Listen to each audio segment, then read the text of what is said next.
That morning, my wife and I said our usual goodbyes. She left her second cup of tea, and she followed me to the front door. She did this every day. She took from my coat a hair which was not there, and she told me to be careful. She always did this. I closed the door, and she went back to her tea. I am a lawyer, and I work very hard. My friend, Dr. Volney, told me not to work so hard. "You'll be ill," he said. "A lot of people who work too hard get very tired, and suddenly they forget who they are. They can't remember anything. It's called amnesia. You need a change and a rest."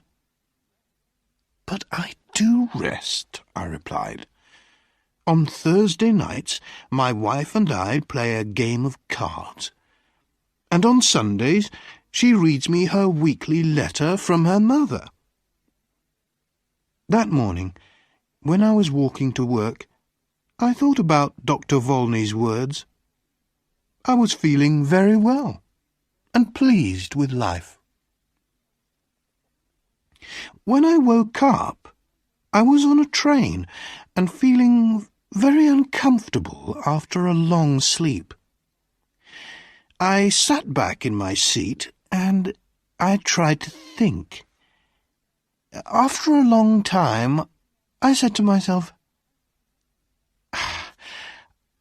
"I must have a name." I looked in my pockets. No letter, no papers, nothing with my name on. But I found $3,000. I must be someone, I thought. The train was crowded with men who were all very friendly. One of them came and sat next to me. "Hi, my name's R.P. Boulder, Boulder & Son from Missouri. You're going to the meeting in New York, of course. What's your name?" I had to reply to him, so I said quickly, "Edward Pinkhammer, from Cornopolis, Kansas." He was reading a newspaper, but every few minutes he looked up from it to talk to me. I understood from his conversation that he was a druggist, and he thought that I was a druggist too. "Are all these men druggists?" I asked. "Yes, they are," he answered. "Like us, they're all going to the yearly meeting in New York." After a time, he held out his newspaper to me. "Look at that," he said.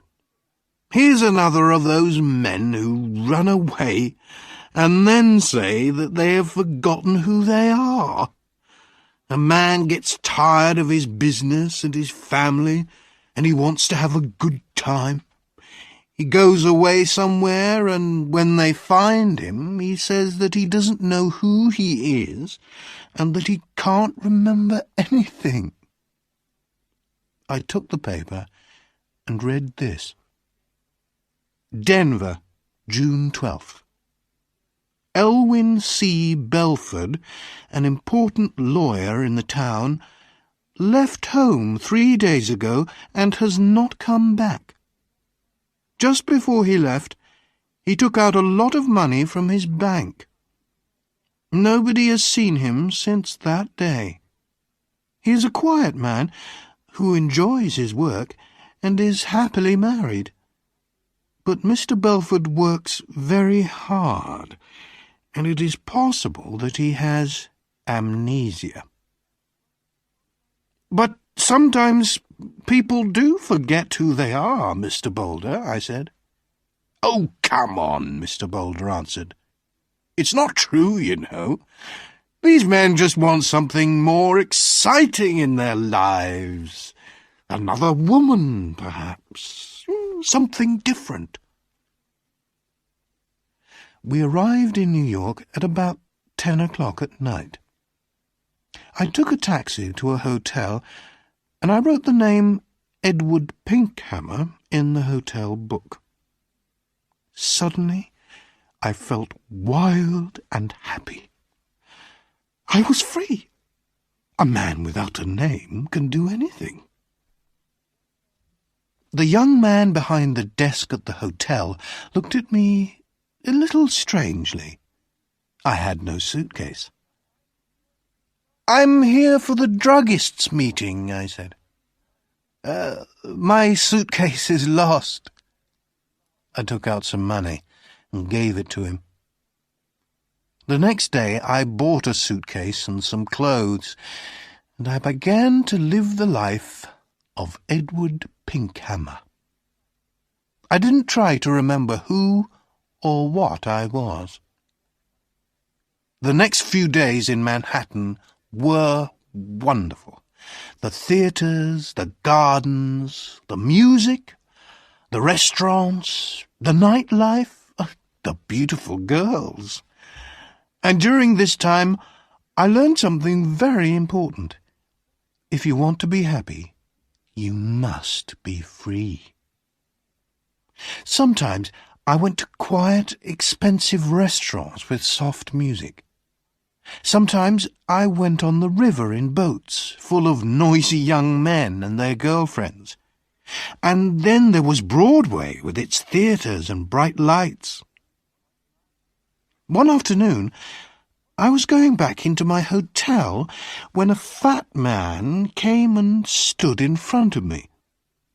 "Hello, Belford!" he cried loudly. "What are you doing in New York? Is Mrs. B with you?"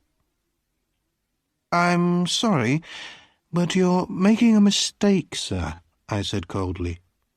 "My name is Pinkhammer. Please excuse me."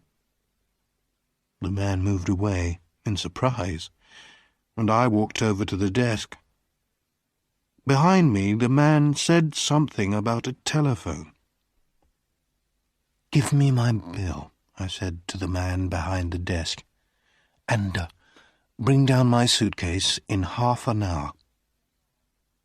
That afternoon, I moved to a quiet little hotel on Fifth Avenue.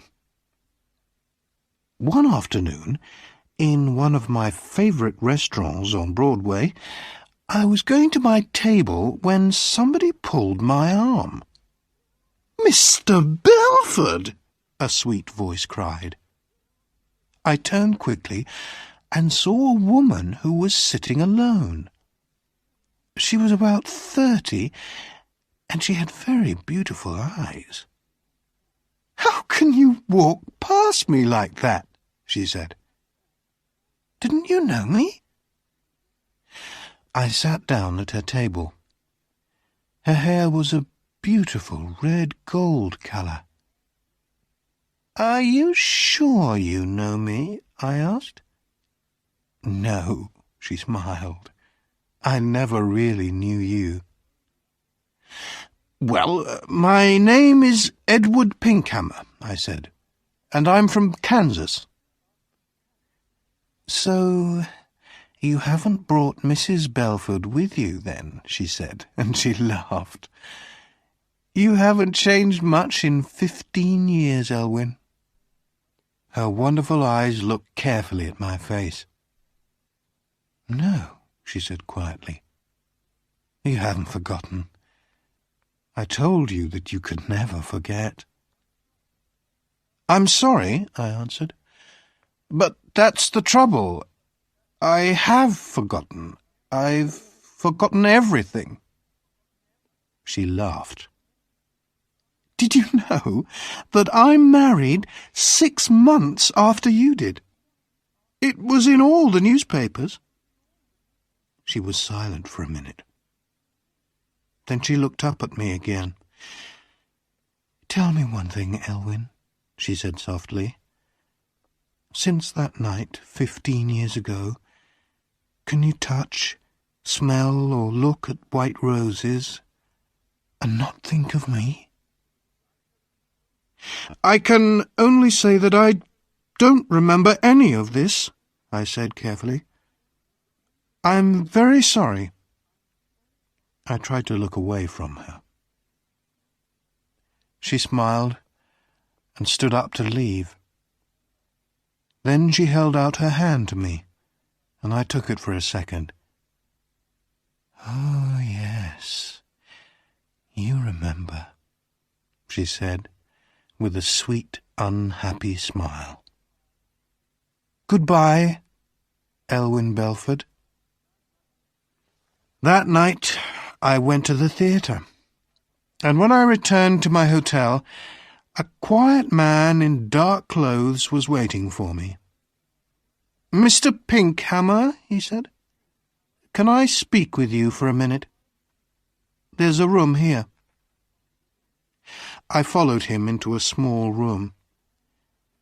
A man and a woman were there. The woman was still beautiful, but her face was unhappy and tired. I liked everything about her.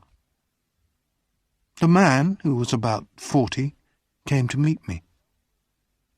"Belford," he said, "I'm happy to see you again.